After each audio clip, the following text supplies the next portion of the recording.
May I introduce you? May I introduce you? Okay, I'm just going to be a newscaster for a second to say, may I introduce you to this new segment that we have on Human and Holy, Wednesday Solo Sessions.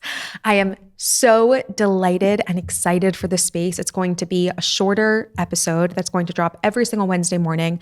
Just me talking to you about an upcoming holiday, some texts or Torah that I'm studying, some beautiful Hasidic teachings, personal things that I'm experiencing or exploring in my own Judaism, really interesting and fascinating questions that come in through our inbox, going deeper on certain topics that we're covering in our Sunday interviews and exploring some more sources and resources on the topic. This is just going to be an incredible space to really connect one-on-one with you. And I'm so excited. If you have any topics that you'd love to see explored, questions you'd love to have answered on this Wednesday segment, Solo Sessions, then email us at info@humanandholy.com. And I'd love to take a look at it, spark my curiosity, and see where we can go together.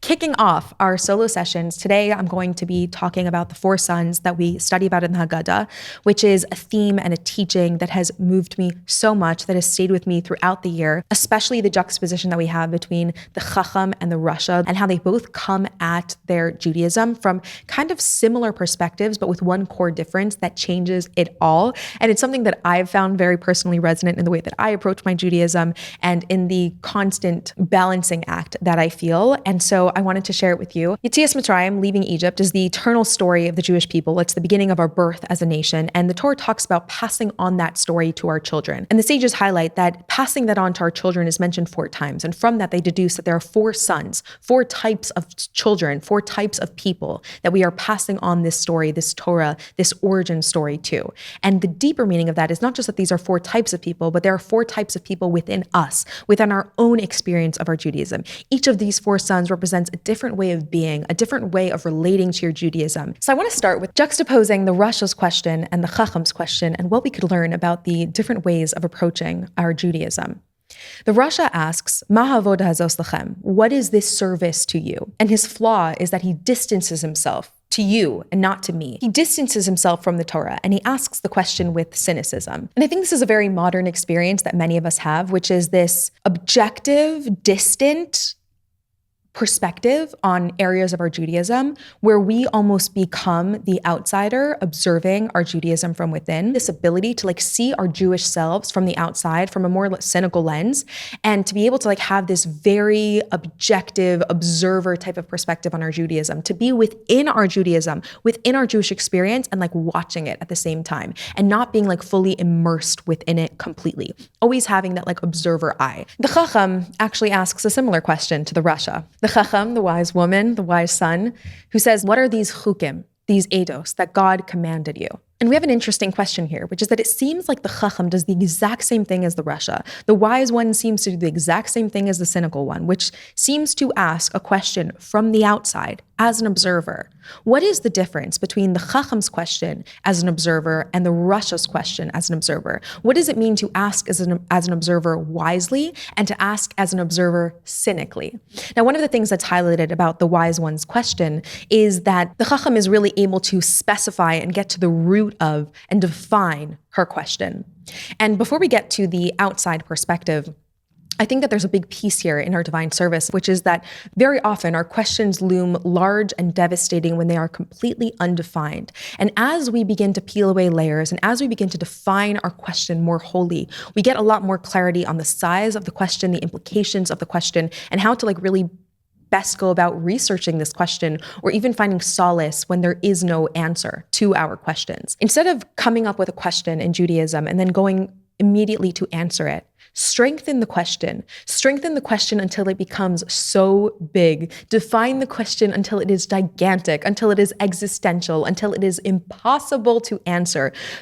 Just dive into the question. And I literally am envisioning the question mark being this large perimeter of a pool and this invitation for us to dive into the questions, to immerse ourselves in the questions. And very often there's this uncomfortable feeling, which is, I have a question, I need to run. Either I need to silence the question because it's threatening and I don't know where this is going to lead, or I just need to kind of silence it, make it smaller and smaller in my life and just relegate it to the corner instead of taking it, putting it center stage on my desk, jumping in, immersing myself in that question connection, and that actually being the pathway to my Judaism and to my connection. The Chacham asks a question. The Chacham is questioning. These questions are the heart of our Judaism and our connection with our Torah. Don't run away from them. Don't silence it. Don't shrink it. Don't put it in a corner. Jump into it and strengthen those questions and define them and hone them and really sharpen them, because within the sharpening, I think we often find the answer. And also just in immersing ourselves in it, that is the process of being a human being on this planet, which is to just immerse ourselves in our questions and to follow the thread of our Judaism and not to get lost in the period, but truly to begin every single path and journey in our Judaism with that question, and to follow our curiosities, to follow our questions, to follow our doubts, and to allow that to lead us to a deeper connection to Hashem. But now let's look at this point of the Chacham asking a question from the outside, and this beautiful teaching about the two ways that we can look at something from the outside in our lives. We can zoom out of our lives and witness them with wonder. We could zoom out of our Jewish experiences and witness our exploration and our Jewish identities and our lives with a state of wonder and curiosity. And I can see it from an outside perspective in this gorgeous way, the way I look with wonder at a beautiful experience that I am not necessarily 100% within. Or I could choose the path of the Rasha, which is seeing it with cynicism, zooming out and watching myself, observing myself with cynicism, and to say, is it really that beautiful? Or to be able to internalize our sense of self-awareness or identity as a way of being cynical about our Jewish selves and about our whole paths and journey. Or we can take it from the Chacham's perspective, which is, yes, I'm an observer. I observe my life from the outside. I observe all of my choices from the outside. And that, yes, at times I am in a real state of flow in my Judaism. And at certain points and junctures, I'm watching. Yes, I am, I do have this outside perspective. I do have many voices within me. But I choose to come at this outsideness from a place of wonder. I choose to be outside of the experience with wonder. When I'm sitting in shul and I'm watching myself and thinking, am I really focusing? Am I really connecting to God? Is God really here? That's the cynical voice. Or I could zoom out of my experience sitting there in shul if I'm not fully in that state of flow, and I could just watch myself with wonder. Look at this human being wrestling, showing up to connect to a God that she cannot see. How beautiful is that? How stunning is that? When I'm wrestling with something that I don't understand, when I'm watching myself in any of my Jewish experiences, can I watch myself with wonder? Can I watch myself with love? Can I watch myself with amazement? Can I watch myself with this holy curiosity about who I am? The Chacham has this holy, defined curiosity about her life, about her Judaism. She asks so many questions. We ask so many questions with wonder, with curiosity. We can ask the exact same question in our life with so much cynicism, or we can ask them with this Chacham's perspective of wonder. And I think that when I really want to find answers and I choose to come at it from that curious, wonder-filled place, that's when I begin to find the answers in my life. And I know this can be very tricky because very often the reason why we come at certain subjects or concepts in our life from the Russia's perspective, from a more cynical point of view, is because we might be jaded. That cynical voice, that's often something that was given to us by someone else. Someone else might have given us misinformation. Someone else might have accidentally led us astray. We might have, gotten pieces of education that have caused us to become cynical about Jewish Torah values. But if I truly believe that the Torah is this beautiful map and atlas of my own heart, of my own soul, of the truth of the universe, then I could come at those same questions, the same areas that I don't understand. I do ask questions with this sense of wonder and excitement and curiosity and possibility. What am I going to discover about the world? What am I going to discover about myself? What am I going to discover about God? When it's an encounter between me and Hashem, and I kind of clear out some of those voices from others or past experiences, I'm able to do the exact same exploration of the exact same concepts, of the exact same ideas where I don't yet have answers, with a sense of possibility, wonder, curiosity, excitement. And to me, that energy, bringing that energy to my life is the most exciting thing. It makes me want to live forever.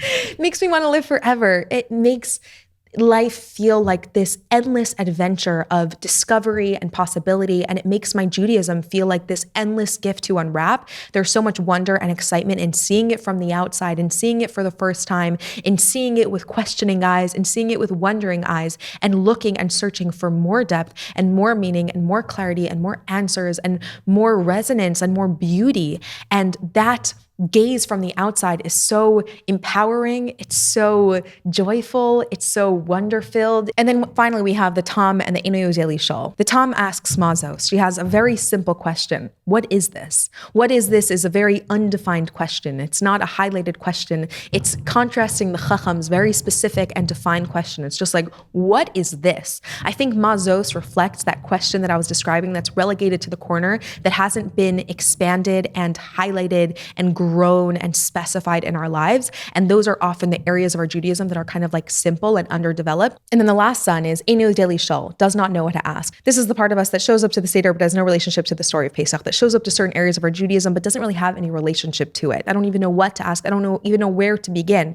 And I think sometimes we become that way because the topic feels too big to even enter into. So we just like show up and we just do it because it's like a core part of Judaism, but we don't like dive in, and we don't even begin to know how to ask. Sometimes when we're confronted with our questions, it's just such a gift to us. And that's why I'm so thankful for people who share and follow their own states of curiosity, because it allows me to wake up from areas where I don't know how to ask, or I don't think to ask, or I'm not really searching in that area. But your search allows me to search and awakens my own curiosity and my own questions, and allows me to deepen and connect to that part of my Judaism.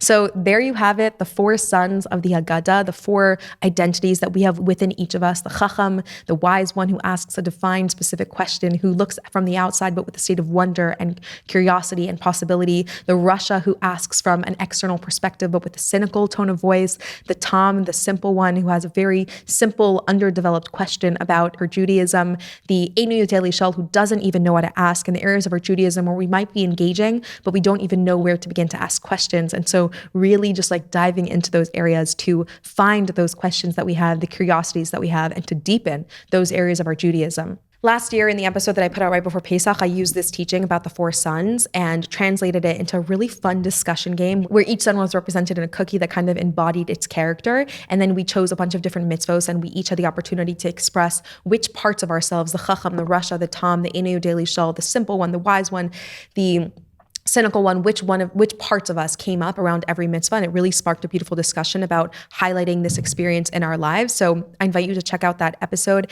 and use that Seder game in your own life and home. I'm always searching for ways to make the Seder more real, more applicable, deeper. It's really a journey that we can go on every single year. And I think these like fun opportunities to like deepen our experience and to sink into certain steps of the Seder can be so helpful in doing that. Wishing you a beautiful Pesach. Thank you so much for listening. And I'm looking forward to seeing you next week. Bye.